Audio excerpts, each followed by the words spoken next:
માછલી એ ખાવા માટે આવે છે ને પોતે જ એમાં વિંધાઈ જાય છે. સ્વાદ સુખના વિષયને સંતોષવા જતા માછલીનું મૃત્યુ થાય છે. આ 5 વિષયો બતાવ્યા કે એક એક વિષય ભોગવવાથી એક એક જીવનું મૃત્યુ થાય છે. તો માનવી એવો પ્રાણી છે કે 5 વિષયો સાથે ભોગવવાની ક્ષમતા એમાં રહેલી છે. વિચારો કે કેવલ લૌકિક વિષયો ભોગવવા માટે જો ઇન્દ્રિયોનો ઉપયોગ થાય તો માણસની કેવી દુર્દશા થઈ શકે. એટલા માટે ઇન્દ્રિયોનો વિનિયોગ બતાવ્યો છે. કેવલ લૌકિક વિષયો ભોગવવા માટે નહીં, પણ પ્રભુની સેવા માટે એનો વિનિયોગ કરવો જોઈએ.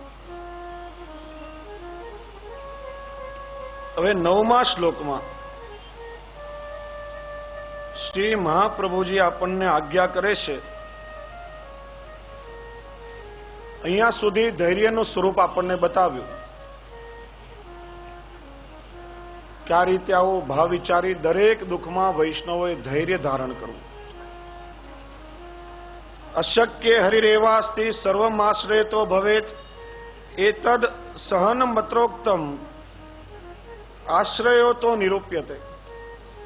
હવે શ્રી આચાર્ય ચરણ આગળ આજ્ઞા કરે છે કે આ પ્રકારે ધૈર્ય ધારણ કરી અને ઠાકોરજીના ચરણનો આશ્રય દ્રઢ કરવો અને ઠાકોરજીની કૃપાની રાહ જોવી.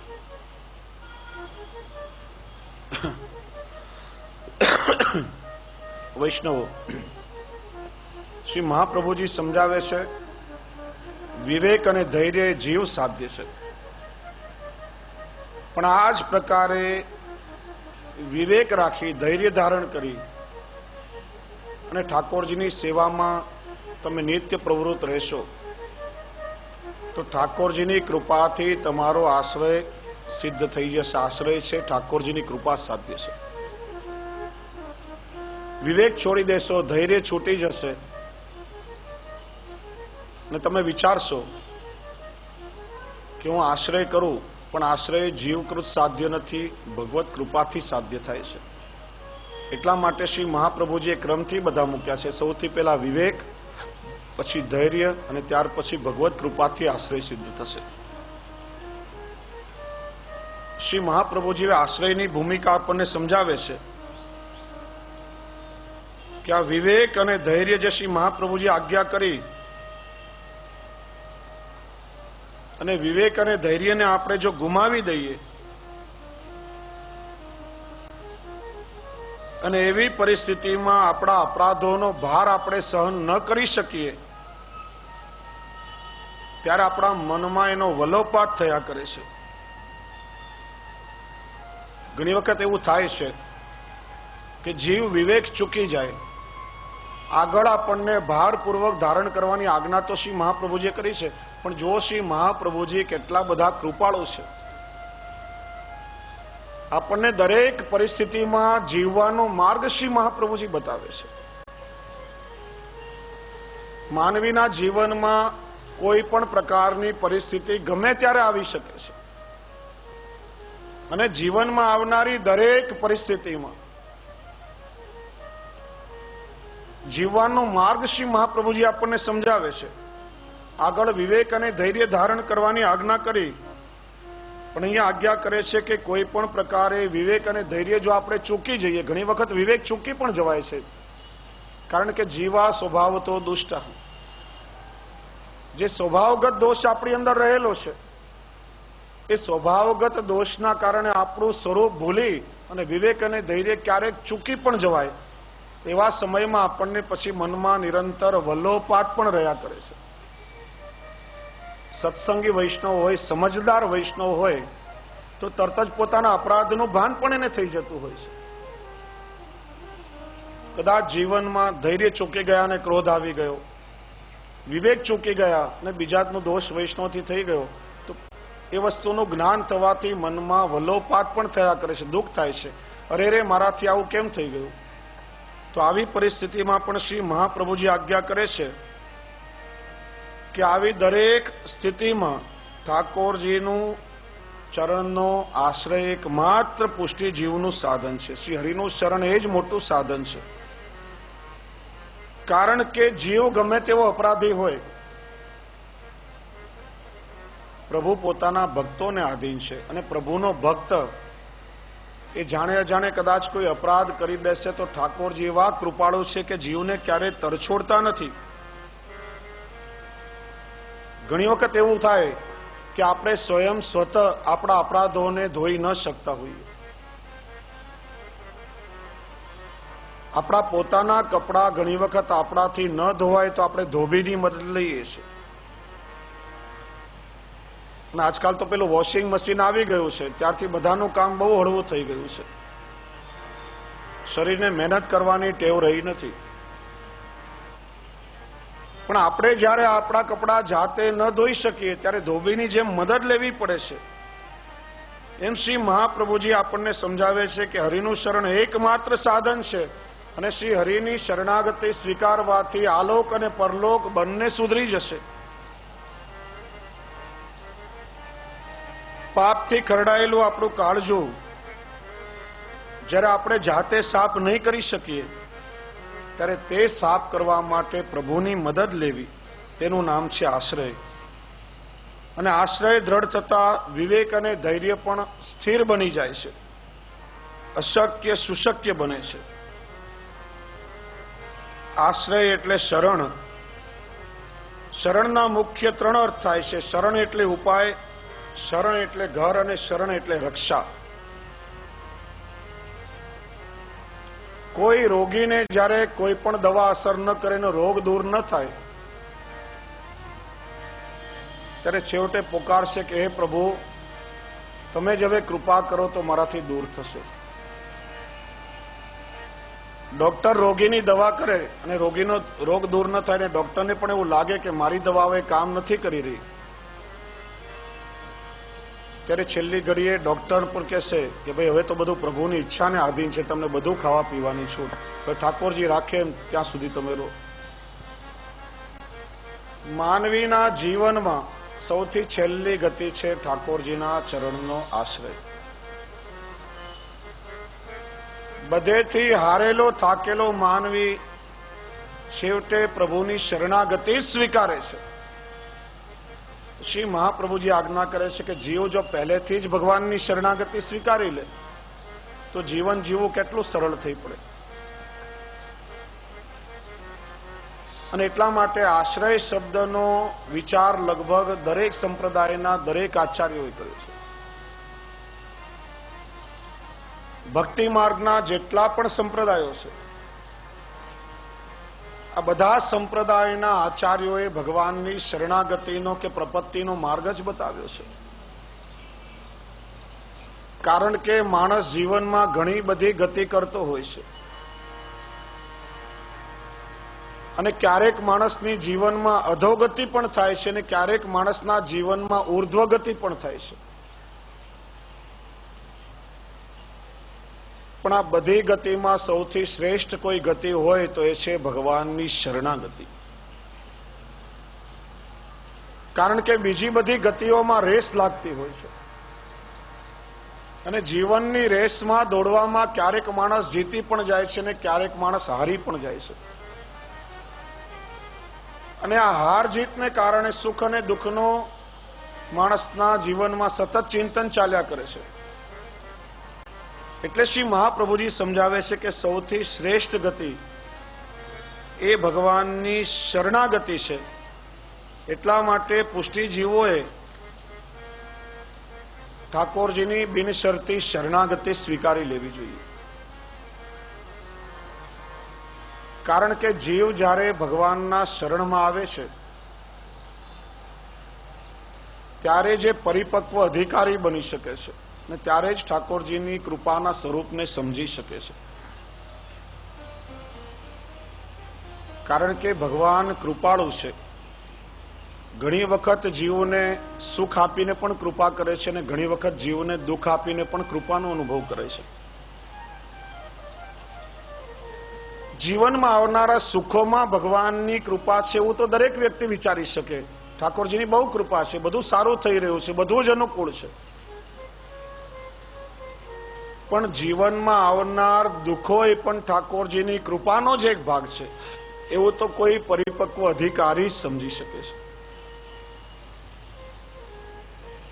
અને જીવનમાં આવનારા દુઃખો એ કર્મના કઠોર સિદ્ધાંતો કે નિરપવાદ નિયમબદ્ધતા માત્ર નથી. ઠાકોરજીને કૃપાના સાગર કહેવામાં આવ્યા છે. ઠાકોરજી જેમ મધુર કરુણા કરી રહ્યા છે, એમ ક્યારેક ઠાકોરજી કઠોર સ્વરૂપે પણ જીવ ઉપર કરુણા કરતા હોય છે. સુખમાં ઠાકોરજીની કૃપાનો અનુભવ થાય. સુરદાસજી એક પદમાં બહુ સુંદર બતાવે છે, જબલગ ગજબલ અપનો બરત્યો નેક સર્યો નહીં કામ, નિર્બલ હોય બલરામ પુકાર્યો આયે આધે નામ, સુનેરી મેને નિર્બલ કે બલરામ. હાથી તળાવમાં પાણી પીવા માટે ગયો. કાળ રૂપી મગરમચ્છનો પગ પકડી લીધો. હાથીને પોતાના સામર્થ્ય ઉપર અભિમાન હતું કે આ મગરને હમણાં મારા પગના તળિયે કૂંદી નાખીશ, કચરી નાખીશ. પણ કહેવાય છે ને કે પાણીની અંદર મગરની તાકાત હાથીની તાકાત કરતા અનેક ગણી વધી જાય છે. હાથી પોતાની પ્રચંડ તાકાતથી લડ્યો, પણ જ્યાં સુધી એને પોતાના શરીરના બળ ઉપર અભિમાન હતું ત્યાં સુધી ભગવાનની કૃપાનો અનુભવ થયો નથી. નિસ્સાધન બની ગયો. એને લાગ્યું કે મારું બળ હવે ક્ષીણ થઈ રહ્યું છે ને કોઈ પણ સમયે કાળ મારો કોલિયો કરી જશે. હવે તો પ્રભુ તમારું એક માત્ર શરણ છે, તમારો આશ્રય છે. નિસ્સાધન બની ગયો. પોતાના શરીરના બળના અહમનું જે સાધન હતું એ છૂટી ગયું અને નિસ્સાધન બન્યો. પ્રભુની શરણાગતિ સ્વીકારી કે હે હરિ, તમે જ માત્ર મને બચાવી શકો એમ છો, તમે જ મારી રક્ષા કરો. એ કેવલ સામર્થ્ય આપનામાં છે. આયે આધે નામ. હજી તો પ્રભુનું સ્મરણ કર્યું. હરિ શબ્દ પૂરો બોલે એ પેલા તો ગરુડજી પર બિરાજીને પ્રભુ પધાર્યા છે અને ગ્રહ એટલે કાળના પંજામાંથી હાથીની રક્ષા કરી છે. અને ગઈકાલે આપણે સાંભળ્યું કે દ્રુપદ સુતા નિર્બલ ભય તાદીન તજ્યાએ નિજધામ, દુશાસન કી ભુજા થકિત ભય વસન રૂપ ભય શામ, સુનેરી મેને નિર્બલ કે બલરામ. જીવને જ્યાં સુધી પોતાના શક્તિ સાધનનો અહમ હોય છે ત્યાં સુધી ભગવાનની કૃપાનો અનુભવ થતો નથી. પણ જીવ નિસ્સાધન, શરણાગતિનો અર્થ થાય છે નિસ્સાધન બની જવું અને કેવલ પ્રભુની કૃપારૂપી સાધન ઉપર વિશ્વાસ રાખી અને શરણાગતિ સ્વીકાર. કારણ કે એક વસ્તુ યાદ રાખો, જીવ અસમર્થ છે, ભગવાન સર્વસમર્થ છે. જીવ અલ્પજ્ઞ છે, ભગવાન સર્વજ્ઞ છે. જીવ એકત્ર છે, ભગવાન સર્વત્ર છે. ભગવાન સર્વાત્મા છે, અંતર્યામી છે. જીવની કેપેસિટી કેટલી, જીવની ક્ષમતા કેટલી અને ભગવાનની ક્ષમતા કેટલી. કોઈ પણ પ્રકારનો લૌકિક આશ્રય કરશો તો એ જાજો ટકી શકશે, અને લૌકિક સાધનોનો આશ્રય કરશો તો પણ એ ક્યારે ને ક્યારે તમને દગો દઈ જશે. એટલા માટે પ્રભુના ચરણનો આશ્રય કરી અને કૃપાની રાહ જો, કૃપા પર વિશ્વાસ રાખો, એ જ સર્વસમર્થ છે. એક પ્રસંગ યાદ આવે છે. એક પતિ અને પત્ની નવા પરણેલા હતા, નવદંપતિ હતા. સાથે ક્યાંય જઈ રહ્યા હતા. એમની આગળ આગળ એક સાધુ ચાલી રહ્યો હતો. બહુ સરળ અને શાંત સ્વભાવનો બિચારો. હવે થયું એવું કે થોડા સમય પહેલા ત્યાં વરસાદ પડી ગયો હશે, રસ્તામાં કાદવ કીચડ થઈ ગયેલો. આગળ ચાલતા પેલા સાધુનો પગ લપસ્યો, એ તો કાદવમાં પડ્યો અને પેલા જે પતિ પત્ની આવી રહ્યા હતા એ સ્ત્રીના કપડા ઉપર કાદવના છાંટા ઉડ્યા, એના બધા કપડા બગડી ગયા. હવે પેલા પતિથી આ સહન થયું નહીં અને એને તો પેલા નિર્દોષ સાધુને માર્યો. કારણ કે નવા નવા હોય ને, પોતાની પત્ની ઉપર પ્રભાવ બતાવવો હોય, ઘરમાં કઈ ચાલતું ન હોય, બીજા ઉપર પોતાનું બળ હંમેશા બતાવ્યા કરે. એને પેલા નિર્દોષ સાધુને માર્યો. એ નિર્દોષ હતો, એનો કઈ દોષ નહીં. અનાયાસે કાદવમાં પગ લપસી ગયો, ઉપરથી એને વાગ્યું. પણ એ કઈ બોલ્યો નહીં, એ તો ધીરે ધીરે આગળ ચાલવા લાગ્યો. આ દ્રશ્ય પાછળ ચાલતા એક ત્રીજા વ્યક્તિ જોયું. એને મનમાં બહુ ક્રોધ આવ્યો કે આ સાધુ બિચારો નિર્દોષ છે, એનો કઈ વાંક નથી, પડી જવાથી એને પણ લાગ્યું છે અને માણસ પેલો વગર કારણે એને મારે છે. પણ પેલા સાધુએ કઈ કહ્યું નહીં એટલે આ પણ કઈ ન બોલ્યો કે પેલા સાધુ જે કઈ કહેતો નથી તો આપણે શું કામ કઈ બોલવું. ધીરે ધીરે આગળ માર્ગ આવ્યો તો સાધુ ત્યાંથી બીજા માર્ગે પોતાના માર્ગે વળી ગયો. આ પતિ પત્ની ચાલતા હતા, પેલો ત્રીજો માણસ પણ પાછળ ચાલતો હતો. રસ્તામાં બન્યું એવું કે કોઈનો બહુ સુંદર બંગલો હતો અને બંગલાની આવી દિવાલની બહાર સુંદર મજાના ગુલાબના વેલાઓમાંથી ગુલાબના ફૂલ લટકી રહ્યા હતા. પત્નીએ કહ્યું કે આ ગુલાબના ફૂલ કેટલા સુંદર છે, આવો એકાદ ફૂલ મારા માથામાં હોય તો. નવા નવા હોય ને એકલા બધું કરવાની ઈચ્છાઓ થાય. તારા માટે તારા તોડી લાવું, તું માગે તો ચંદ્રમા તોડી લાવું.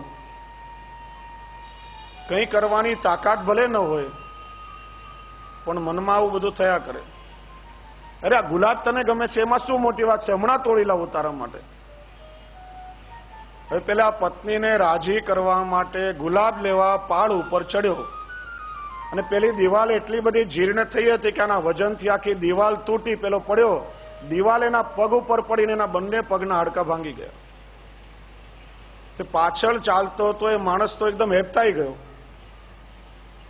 મનમાં વિચાર્યું કે પેલા સાધુ જે ચાલતા હતા એ બહુ સમર્થ છે, તપસ્વી છે, પોતે કઈ કહ્યું નહીં પણ એ તો કરી આપવામાં માને છે. નિર્દોષ સાધુને આ માણસે માર્યો તો એને પોતાના ચમત્કારથી આના બંને પગ ભાંગી નાખ્યા. એ તો જે માર્ગે પેલા સાધુ વળ્યા હતા ત્યાં દોડતો દોડતો આવ્યો ને સાધુના બંને પગ પકડી લીધા કે મહારાજ તમે કેટલા બધા પ્રભાવશાળી છો, કેટલા ચમત્કારી છો. પાછળ ચાલતા ચાલતા બધું દ્રશ્ય મેં જોયું. તમે પડી ગયા, તમે નિર્દોષ હતા, પેલા માણસે તમને માર્યા, તમે કઈ બોલ્યા નહીં, પણ કેવો ચમત્કાર તમે કર્યો કે એના બંને પગ ભાંગી નાખ્યા. ત્યારે સાધુએ કહ્યું, ભાઈ મેં કોઈ ચમત્કાર કર્યું નથી, પણ એક વસ્તુ મને પણ સમજાઈ કે હું આગળ ચાલી રહ્યો હતો, મારાથી પડી જવાયું. પેલા પુરુષની સ્ત્રીના કપડા પર છાંટા ઉડ્યા અને એનાથી એ સહન થયો નહીં. તેની ક્ષમતા પ્રમાણે એને મને દંડ આપ્યો. હું નિર્દોષ હતો, પેલા માણસે મને માર્યું તો મારા ધણીથી પણ કેમ સહન થાય? એને પોતાની ક્ષમતા પ્રમાણે એને દંડ આપ્યો. તો એટલા માટે ઠાકોરજીના સામર્થ્ય ઉપર ભરોસો રાખો. કોઈ આપણો અપરાધ કરી રહ્યું છે, આપણે એને દંડ આપીએ એવો ભાવ ક્યારે પણ મનમાં નહીં વિચારશો. કેમ કે તમારું સામર્થ્ય કેટલું ને પ્રભુનું સામર્થ્ય કેટલું. આપણને ક્યારે પણ અધિકાર નથી કે આપણે કોઈને દંડ આપી શકીએ. આપણે ભલે નિર્દોષ હોઈએ, આપણે કોઈ દોષ ન કર્યો હોય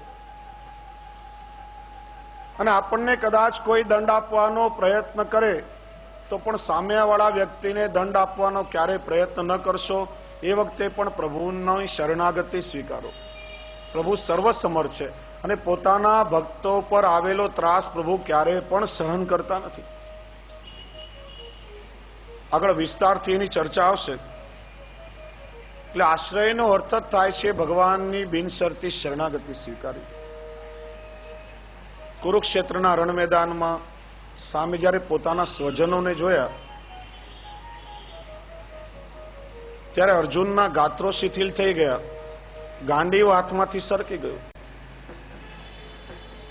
ભગવાનને કહ્યું આ યુદ્ધ મારાથી થઈ શકવાનું નથી. ભગવાને એને 17 અધ્યાયમાં ગીતાનો ઉપદેશ આપ્યો છે. 18 અધ્યાયની ગીતામાં બીજા અધ્યાયથી ભગવાન કૃષ્ણનો ઉપદેશ પ્રારંભ થાય છે. છતાં અર્જુન યુદ્ધ કરવા તૈયાર થયો નહીં. છેવટે ભગવાનને કેવું પડ્યું. વચ્ચે તો ભગવાન નારાજ પણ થયા છે. કદાચ તું યુદ્ધ નહીં કરે તો મારે બીજો અર્જુન પેદા કરવો પડશે, કારણ કે આ યુદ્ધ તું નથી કરી રહ્યો, આ તો ધર્મ અને અધર્મનું યુદ્ધ છે અને કોઈ પણ ભોગે આ યુદ્ધ થશે જ. અને છેવટે ભગવાનને કેવું પડ્યું છે કે મેં તને જ્ઞાન, કર્મ, ભક્તિ, પ્રપત્તિ બધું રહસ્ય સમજાવ્યું, પણ એ તારી સમજમાં ના આવતો હોય તો છેવટે એક કામ કર, સર્વ ધર્માન પરિત્યજ્ય મામેકમ શરણમ વ્રજ અહં ત્વામ સર્વ પાપેભ્યો મોક્ષયિષ્યામિ મા શુચ. બધા જ વર્ણાશ્રમ ધર્મોનો ત્યાગ કરી તું મારા એકના શરણમાં આવ, હું તારો ઉદ્ધાર કરીશ, બધા પાપોમાંથી તને મુક્ત કરીશ. અને વૈષ્ણવ અર્જુન ભગવાનની શરણમાં આવી ગયો, ભગવાનની બિનશરતી શરણાગતિ સ્વીકારી. હે કૃષ્ણ, અત્યાર સુધી માત્ર તમને મારા મિત્ર કે સખા સમજતો હતો, પણ આજથી તમે મારા ગુરુ છો. શિષ્યસ્તેહમ શાધિમાન ત્વામ પ્રપન્નો. હવે તમે જે કહેશો એ પ્રમાણે કરીશ, હવે મને કોઈ શંકા રહી નથી. નષ્ટો મોહ સ્મૃતિર્લબ્ધા કરીશ્યે વચનમ તવ. અને જો ભગવાનની શરણાગતિ સ્વીકારી અને ગીતાનો ઉપદેશ શ્રવણ કર્યો, એનું પહેલું જ પરિણામ શું મળ્યું? નષ્ટો મોહ, એનો બધો મોહ નષ્ટ થઈ ગયો. મોહ નષ્ટ થયો એટલી અહંતા અને મમતા પણ એની ચાલી ગઈ. અત્યાર સુધી પોતાના સ્વજનોમાં એને મમતા રહેલી હતી, કારણ કે એનું કારણ મોહ હતો. ભગવાનનો ઉપદેશ સાંભળ્યા પછી એનો મોહ નષ્ટ થઈ ગયો, અહંતા અને મમતા છૂટી ગઈ, આશ્રય સિદ્ધ થયો. અને ત્યારે પોતાનું સામર્થ્ય એને પુનઃ પ્રાપ્ત થયું છે. શરણાગતિ પછી અર્જુને યુદ્ધ પણ કર્યું અને યુદ્ધમાં એને વિજયશ્રી પણ મળી છે. એમ જીવે વિચાર કરવો કે પ્રભુ જ સર્વસમર્થ છે. આ જગતમાં કોઈની પણ શરણાગતિ સ્વીકારવા જેવી હોય તો કેવલ ભગવાન શ્રી કૃષ્ણનું શરણ. અને એટલા માટે તો કૃષ્ણાશ્રય ગ્રંથની અંદર જો શ્રી આચાર્ય ચરણ કેટલા બધા દીર્ઘદ્રષ્ટા છે. આજે જે પરિસ્થિતિનો અનુભવ આપણે સૌ કરી રહ્યા છીએ, બધા જ ભગવત પ્રાપ્તિના સાધનો આજે નષ્ટ પામ્યા છે. દ્રવ્ય, મંત્ર, કર્મ, કર્તા, દેશ, કાલ બધું જ કાલના દોષથી નષ્ટ પામ્યું થયું છે. છ સાધનો આજે નષ્ટ થયા છે. ત્યારે શ્રી મહાપ્રભુજીએ કૃષ્ણાશ્રય ગ્રંથની અંદર તમામ પ્રકારની આવી પડેલી પરિસ્થિતિનું વર્ણન કર્યું છે. વર્તમાન સમયમાં જે શ્રી મહાપ્રભુજીએ કૃષ્ણાશ્રયમાં બતાવ્યું, સર્વ માર્ગ સુનષ્ટેસુ કલૌચ ખલ ધર્મિણી પાખંડ પ્રચુરે લોકે મ્લેચ્છાક્રાંતેષુ દેશેષુ પાપૈક નિલયેષુ ચ. મ્લેચ્છોથી આક્રાંતિત થયેલો આ દેશ હશે. અત્યારે આપણે સૌ ભોગવી જ રહ્યા છીએ અનેક પ્રકારનો ત્રાસવાદ. ગંગા આદિ તીર્થ વર્યેષુ દુષ્ટૈરેવા વૃતેષ્વિહ. અધર્મીઓ ગંગાજી જેવા તીર્થોને પણ અપવિત્ર બનાવશે. લાભ પૂજાર્થ યત્નેષુ. ભગવાનની પૂજા પણ પેટ ભરવાનું સાધન બની જશે. આ બધી જ પરિસ્થિતિનો આજે અનુભવ થઈ રહ્યો છે. પણ આવા પ્રકારની દરેક પરિસ્થિતિમાં જીવે વિચલિત થવાનું નથી. અને એકમાત્ર સાધન શ્રી મહાપ્રભુજી શું બતાવે છે? કૃષ્ણ એવ ગતિર્મમ. ભગવાન શ્રી કૃષ્ણના ચરણ પકડી લો અને પ્રભુના ચરણે જો આપણી ગતિ બની જાય, શરણાગતિ જીવ સ્વીકારી લે, તો આ કોઈ પણ વસ્તુ જીવને બાધક બની શકવાની નથી. કોઈ પણ વસ્તુ તમને નડશે નહીં, કારણ કે ભગવાન સર્વ સમર્થ છે. પોતાના આશ્રિત, પોતાના શરણાગત જીવોને પોતાની કૃપા દ્વારા ભગવાન રક્ષા કરશે અને અનેક પ્રકારે કૃપાનો અનુભવ કરાવશે. કારણ કે આપણે સૌ જાણીએ છીએ ભગવાન કાલ કર્મ અને સ્વભાવ દ્વારા સૃષ્ટિનું સંચાલન કરે છે. અને આ કાલ કર્મ અને સ્વભાવ એવા પરિબળો છે કે જીવનું એની સામે કંઈ ચાલતું નથી. આ ત્રણેય પરિબળોથી સમગ્ર સૃષ્ટિનું સંચાલન થાય છે. પણ ભગવાન જેના પર કૃપા વિચારે એનું કાલ કર્મ કે સ્વભાવ કંઈ બગાડી શકતા નથી. અને છઠ્ઠા સ્કંધમાં આ કૃપાના ઘણા બધા દ્રષ્ટાંતો છે. અજામિલ પાપી હતો, દુરાચારી હતો. એના પોતાના કલ્યાણમાં એને કરેલા કર્મો બાધક હતા. જ્યાં સુધી એને કરેલા કર્મોનું ફળ ભોગવી ન લે ત્યાં સુધી એનો ઉદ્ધાર કઈ રીતે થઈ શકે? પણ પેલા બ્રાહ્મણોના આશીર્વાદથી પોતાના પુત્રને બોલાવવા માટે નારાયણનું સ્મરણ કર્યું અને ભગવાને એવી કૃપા કરી કે કરેલા કર્મોનું ફળ ભોગવ્યા વગર ભગવાને ઉદ્ધાર કરી નાખ્યો. બીજું દ્રષ્ટાંત જોઈએ તો વૃત્રાસુરનો સ્વભાવ આસુરી હતો, સ્વભાવથી અસુર હતો. એનો આસુરી સ્વભાવ બદલાય નહીં, દૈવી સ્વભાવ ન થાય ત્યાં સુધી એનો ઉદ્ધાર કઈ રીતે થઈ શકે? પણ ભગવાનની શરણાગતિ સ્વીકારી ત્યારે જેવો હતો તેવા આસુરી સ્વભાવના વૃત્રાસુરનો ભગવાને ઉદ્ધાર કર્યો છે. દીતિપુત્ર મરુતોને કાલ કર્મ સ્વભાવ ત્રણે બાધક હતા, પણ ભગવાનના શરણમાં આવ્યા ત્યારે ઠાકોરજી એમની રક્ષા કરી છે. એના પરથી સિદ્ધ થાય કે ભગવાનની કૃપા ઉપર કોઈ એક જીવનો અધિકાર નથી. પશુ હોય, મનુષ્ય હોય, અસુર હોય કે દેવ હોય, ઠાકોરજી પોતે વિચારે એના પર કૃપા કરે છે અને પોતે ઈચ્છાનુસાર કૃપાનો અનુભવ કરાવે છે. એ કૃપા પછી સુખ રૂપે હોય કે દુઃખ રૂપે હોય. અને વૈષ્ણવો જીવનમાં આવનારા દુઃખો એ પણ કૃપાનું કારણ. એનું કારણ જીવ સ્વભાવથી દુષ્ટ છે અને ઘણી વખત જીવ અન્યાશ્રય કરી બેસે છે. બ્રહ્મ સંબંધ લેવા છતાં જીવ અન્યાશ્રય કરે છે તો એ ઠાકોરજીને ક્યારેય પણ ગમતું નથી. શરણમાં આવેલો જીવ અહંતા અને મમતામાં લપેટાય છે તો પ્રભુને ગમતું નથી અને પોતાના જીવોના આ દોષોને દૂર કરવા માટે પણ ઠાકોરજી દુઃખ રૂપે કૃપા મોકલે છે. પરીક્ષિત ભગવાનનો ભક્ત હતો, પણ પરીક્ષિતને રાજાપણાનું અભિમાન હતું.